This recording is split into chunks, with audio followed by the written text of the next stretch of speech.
This is Democracy Now! I'm Amy Goodman with Nermeen Sheikh. On Wednesday, Senate Republicans took another procedural step forward to pass their sweeping tax overhaul, setting it up for a vote on Friday.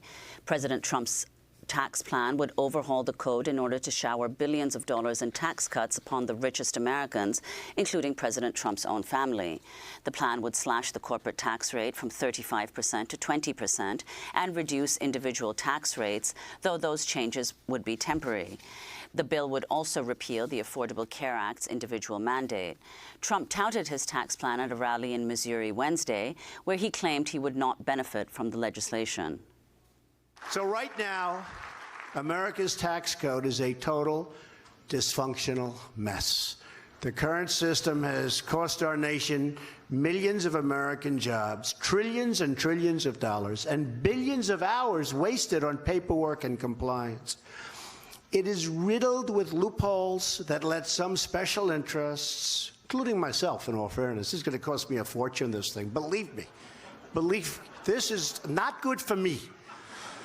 Me, it's not so. I have some very wealthy friends. Not so happy with me, but that's okay. You know, I keep hearing Schumer, this is for the wealthy. Well, if it is, my friends don't know about it.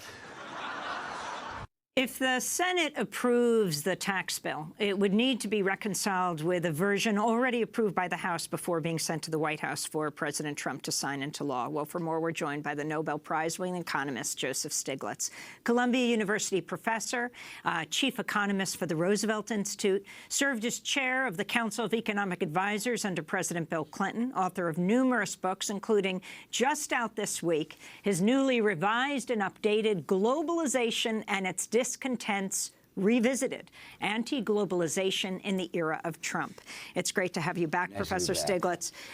Start off by assessing what this tax plan is in the Senate and what you feel it needs actually to be to serve this country.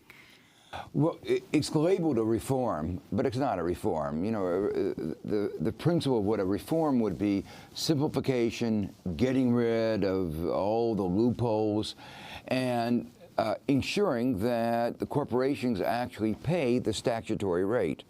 The official rate is 35%, but the average take from the corporations is much lower than that. What this does is lowers the rate still further, doesn't really fix the loophole. So when it says the statutory rate is 20%, they actually will be paying much lower than that. The famous case was Apple, where they were stashing their profits in Ireland and paying less than 1% of their profits as taxes.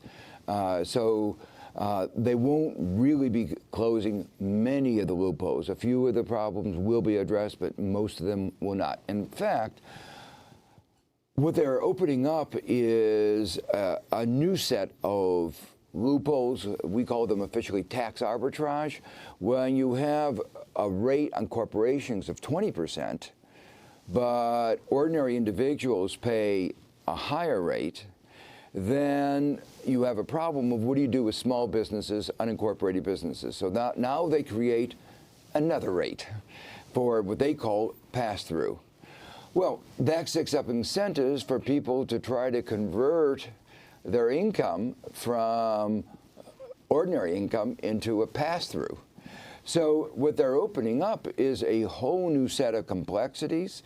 The rule book about when you can and cannot convert something from ordinary income into a pass-through will be complex.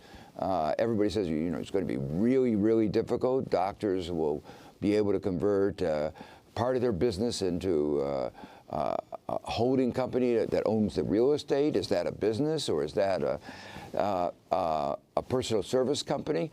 So, and how will it benefit Trump, these pass-throughs? Well, it's very clear that the overall reduction of rates, including the pass-throughs, I think he has something like 500 of them, the Trump organization. Exactly. They are going to be mass winners of this. Now, it would really be interesting for him to release his tax returns and say, okay, here's the tax I paid under the old law, and here's the tax I pay under the new law. And that would enable us to see, is he telling the truth? But, you know, we've never seen him tell the truth before, so why should we expect on this particular issue, where he's deliberately taken a stance he's not going to release the tax return, why do we expect him to tell the truth here? Well, let's go back to Trump speaking Wednesday. He said that the Senate tax overhaul would eliminate certain loopholes for corporations. The plan that senators will be voting on this week, hopefully as soon as possible, closes the loopholes that corporations use to shift their profits to tax havens. And it eliminates deductions for CEO salaries over $1 million. You see what some of these people are making. A little ridiculous. I'm driving up their stock. They're making a fortune. Then they go to their board and they tell everybody what a great job they're doing. But what am I going to do? And many of them, honestly, I don't like. So that's Trump speaking Wednesday. Now, he says that the loopholes that his tax plan will close are the ones that corporations use to shift their profits to tax havens, and that it eliminates deductions for CEO salaries over $1 million. Now, is that correct? Well, part of the thing is we don't have the text of the tax bill. It's not been written, or they're just trying to finish it. So it's really difficult for us to see, and certainly the newspaper coverage has not clarified what they're doing. In the case of what do you call this, money abroad, what they're going to do is change the law so you're just not taxed on the money abroad. So it used to be that you were taxed on it until you didn't have to pay the tax until you brought it home. So the answer to that is not to tax it at all. Of course, that's not going to be hurting the companies. They're just not going to be taxed. So it really encourages them to engage in the business offshore in some low-tax jurisdiction, because they get to keep the money. They will never be taxed on that money. It's called the territorial system. So it actually will be a further lowering of the effective tax rate on corporations. Professor Stiglitz, you're a professor at Columbia University. Yesterday, we had a graduate student on, and there was a massive graduate student walkout across the country yesterday because of what's written in the Senate bill. Can you once again talk about this and how this is going to affect higher education and the attitude toward education that this reflects? Yeah, there's almost a kind of vindictiveness of this. It's not only taxing graduate students and tuition that they... So they get tuition waivers, but they're taxed on the... They don't see the money, but they have to pay a tax bill. But they're also taxing the endowments of private universities. You know, our universities are one of the strong institutions in the country, and if you look at where is our successful growth, like Silicon Valley, it's high tech, where does that come from? It comes based on the research that go on mostly in these private universities. Stanford, the reason why Silicon Valley is where Silicon Valley is Stanford University. The research that goes on at Harvard, MIT, Caltech is really pivotal to our country. And yet there is an anti-science attitude. Let me connect this with some of the other things that were going on. Basically, there's an attitude against truth, against the mechanisms, our institutions, by which we ascertain what is true and is not. They're against climate science, climate change. The coal industry doesn't like it. They get campaign contributions from the coal industry. So they don't want people to know what science says. 99.9% of scientists say that climate change is real, and yet they're trying to deny it. So I think you have to see it in terms of this big picture of undermining our institutions, of how we tell what is true and what is not. Speaking of big picture, talk about the tax plan and what it means for the rich, the middle class, the working class, the poor in this country. Where is the money shifting to, even as we just heard President Trump saying, the wealthy don't like me, he said. Yeah. So you have to begin with understanding what is one of our country's biggest problem. It's the growing inequality. Globalization, I wrote about in my book, Globalization, Discontents Revisited. One of the reasons for this growth in inequality is globalization. So this is clearly one of our key problems. And yet, what does this tax plan do? When it's, goes through, they put in some temporary provisions to sort of get through the next election, but beginning in the middle of the next decade, after that, those whose income is are under $75,000 are actually going to see a tax increase on average.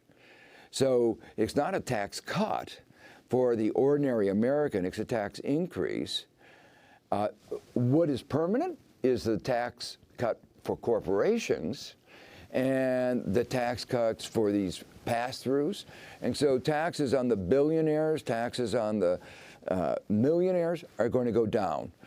And there's another aspect of this that perhaps hasn't gotten emphasized as much as it should. There is an assault against states. Deductibility of state income and property taxes are going to be limited, in some cases eliminated. What is that going to mean? It's going to be harder for states to raise money. What does that mean? It's going to be harder to finance education, basic services that we provide at the state level. And so as we try to compete in a globalized world, which the president talked about yesterday, important competition, what's the most important part of our competition? Having a strong education, an educated labor force, the ability to provide the kinds of services that the states provide. That's what makes us competitive, and yet he's eroding those basic things that make America strong. We're going to break and then come back to this discussion. Joe Stiglitz is our guest, the professor at Columbia University, the Nobel Prize-winning economist. His book is just out. It's newly revised and updated, Globalization and Its Discontents Revisited, Anti-Globalization in the Era of Trump. We'll talk more about it in a minute.